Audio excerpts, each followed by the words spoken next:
Nearly 100 years after the Henry B. Smith freighter went down during a November storm in Lake Superior, a group of shipwreck hunters believes it has found the ship and much of it is largely intact. The Duluth News Tribune reported the group found the wreck last month in about 535 feet of water off the shore of Marquette, Michigan. The group says it hasn't seen the name of the ship on the wreck yet, but all signs indicate it's the Smith, sitting amid a spilled load of iron ore. "It's the most satisfying find of my shipwreck hunting career," said Jerry Eliason, of Cloquet, part of the group that has found many lost ships in recent years. "It's a fantastic find," said maritime historian Frederick Stonehouse, of Marquette, who has written about the Smith.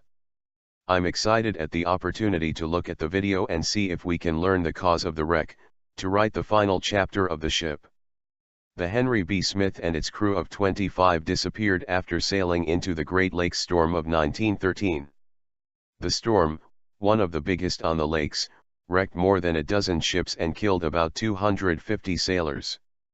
The Smith was safe in the Marquette harbor on November 7 and 8, and loading iron ore, but on the evening of November 9, Captain James Owen decided to leave port for Cleveland. The lake was still rolling, but there seemed to be a lull in the wind, the velocity having dropped to 32 mph, shipwreck expert and longtime University of Minnesota Duluth professor Julius Wolfe wrote in Lake Superior Shipwrecks. The gale should have blown itself out. But this was no conventional storm. In taking his vessel out of the safety of Marquette Harbor, Captain James Owen sailed into eternity. Sailors on other boats reported seeing Smith deckhands battening down hatches as it went onto the open lake, Stonehouse wrote in his book, Went Missing. Other witnesses watched the ship make a turn to port, as if Owen had decided to head back to shore.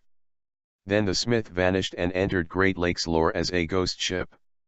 Eliason isn't revealing exactly how his group found the Smith, because he hopes to use the same method to find other wrecks.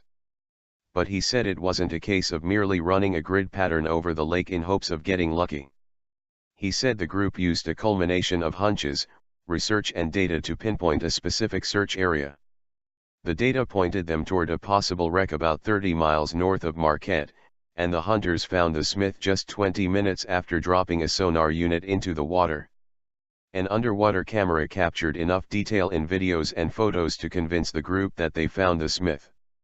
"A number of wrecks we've found have been over the span of 20 years searching, multiple times a year," said Craig Smith, a member of the hunting group from Rice Lake, Wisconsin.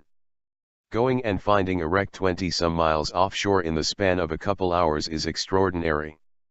Fellow hunter Ken Merriman, of Minneapolis, said it appears the ship is broken in the middle, but is largely intact in the front. "The stern has more damage," Merriman said. "It's a beautiful wreck with great visibility," he said. "No zebra mussels, clean." The crew will return to the site this summer in hopes of getting more questions answered. But the group is already starting to piece together events that led to the Smith's demise.